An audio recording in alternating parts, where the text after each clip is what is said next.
नमस्कार दोस्तों, आप सभी का स्वागत है संस्कृत वर्धनम यूट्यूब चैनल में।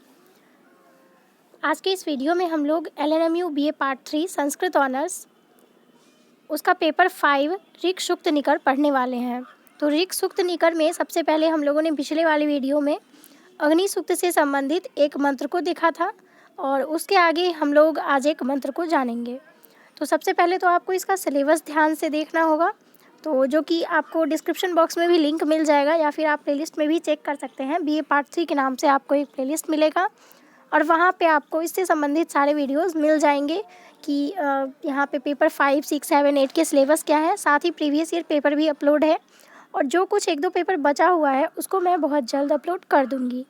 ठीक है, तो आइए आज हम लोग पेपर 5 में इसको जानते हैं कि पेपर 5 में जो प्रश्न पूछे जाते हैं। आपको पता होगा कि यहाँ से हिंदी अनुवाद, संस्कृत व्याख्या और आलोचनात्मक प्रश्न, ये 3 प्रश्न यहाँ से पूछे जाते हैं।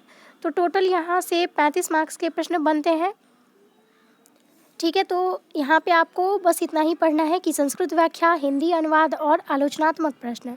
और यहाँ पे आपको सूक्त 4 तक पढ़ना है। ठीक है, मतलब कि आगे का जो 4 सूक्त है उन चारों सूक्तों को हमें पढ़ना है।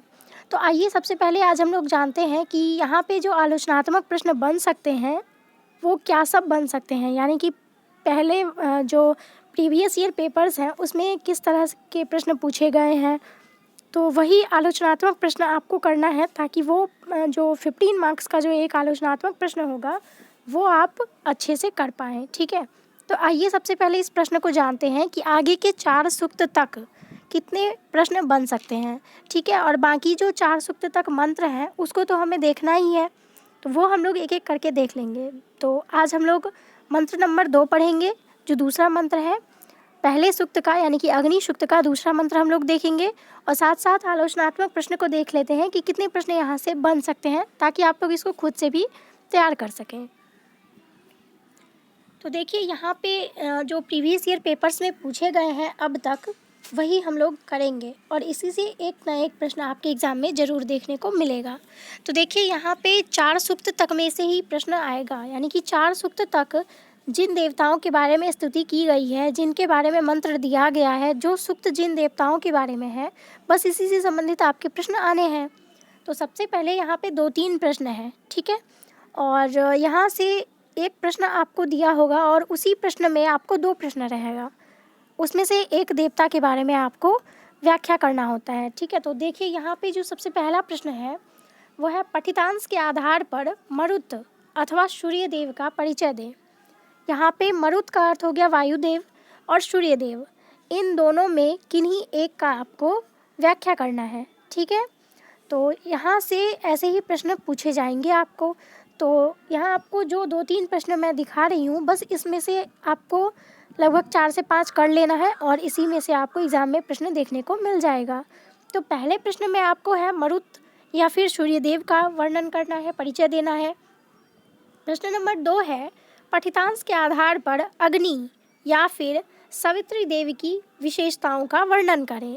अब इसमें से आपको या तो अग्नि या फिर सावित्री देव, इन दोनों में किन्हीं एक का परिचय देना है। ठीक है, या फिर इनकी विशेषताओं का वर्णन करना है। ठीक है, प्रश्न नंबर 3 है कि पठितांश के आधार पर इंद्र की विशेषता का वर्णन करें।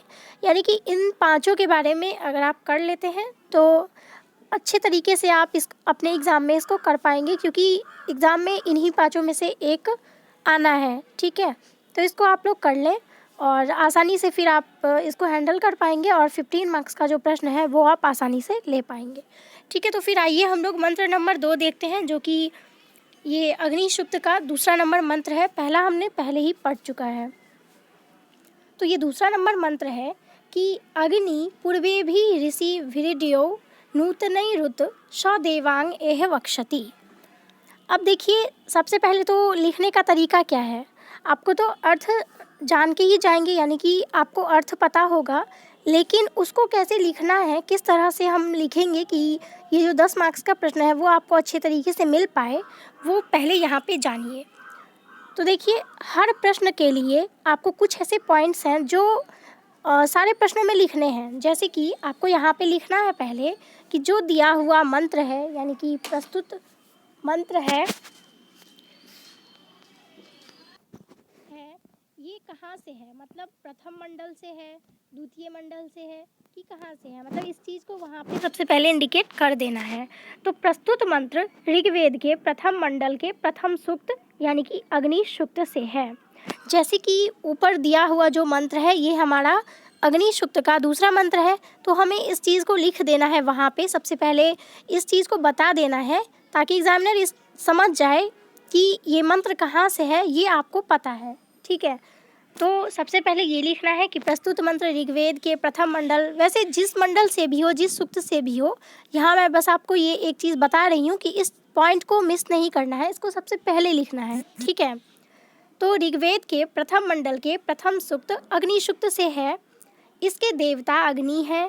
अब जो सूत्र आपके एग्जाम में पूछा जाए वो जिस देवता के लिए हो वो आप लिखेंगे। यहाँ पे जो हम मंत्र पढ़ रहे हैं ये बेसिकली जो है वो अग्निदेव के लिए है। ठीक है, तभी हम लोग अभी अग्निदेव के बारे में पढ़ रहे हैं। ठीक है, तो इसके देवता अग्निदेव हैं, ऋषि विश्वामित्र हैं और इसमें छंद गायत्री है।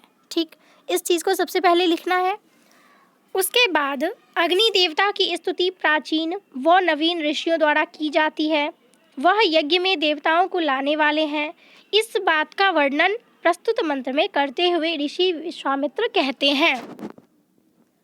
अब सबसे पहले तो हमने बता दिया कि यहाँ पे आपको लिखना है कि प्रस्तुत मंत्र कहाँ से लिया गया है, कौन इसके ऋषि हैं, छंद क्या है। ठीक, उसके बाद जो हमारा नेक्स्ट पॉइंट होगा वो ये कि वो मंत्र जिस भी देवता से संबंधित होगा उस देवता के बारे में थोड़ा सा बताना है और उस मंत्र में कहा क्या गया है इस चीज़ को वहाँ पे इंडिकेट करना है। ठीक है, किस चीज़ के बारे में वहाँ पे बताया जा रहा है।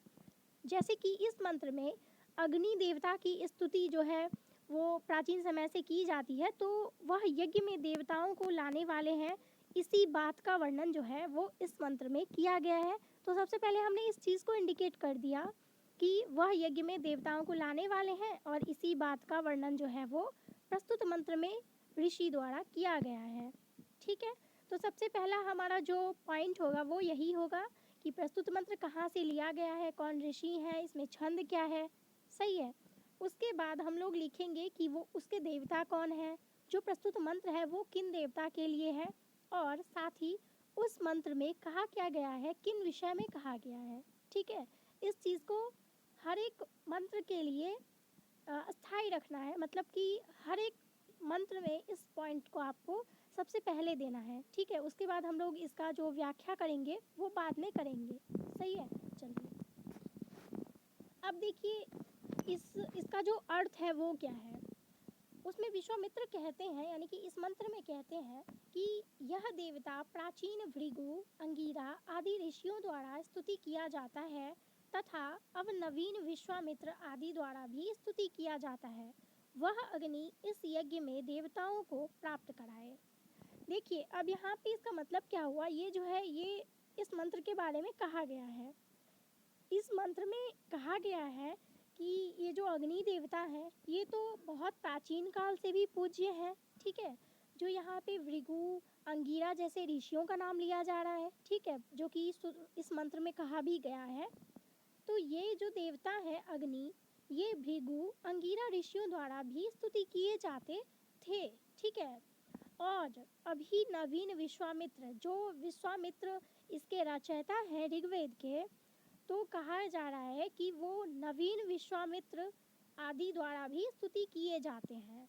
वह अग्नि इस यज्ञ में देवताओं को प्राप्त कराए, अर्थात कि ये जो अग्निदेव है ये सबके पूज्य हैं, इसीलिए अग्निदेव हमें अन्य देवता को भी उपलब्ध कराए, प्राप्त कराए। ठीक, ये इसका एक बेसिक अर्थ हुआ कि इस मंत्र का अर्थ क्या है।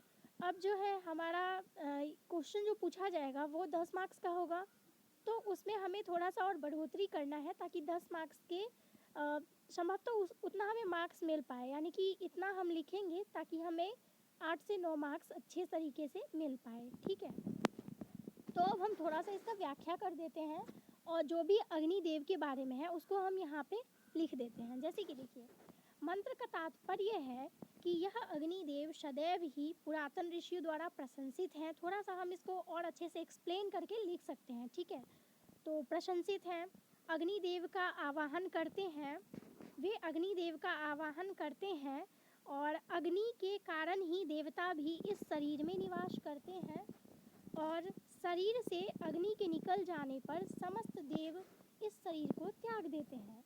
अतः ऋषि ने कामना की है कि अग्निदेव इस यज्ञ में हमारे वर्णनीय देवता सहित पधारें।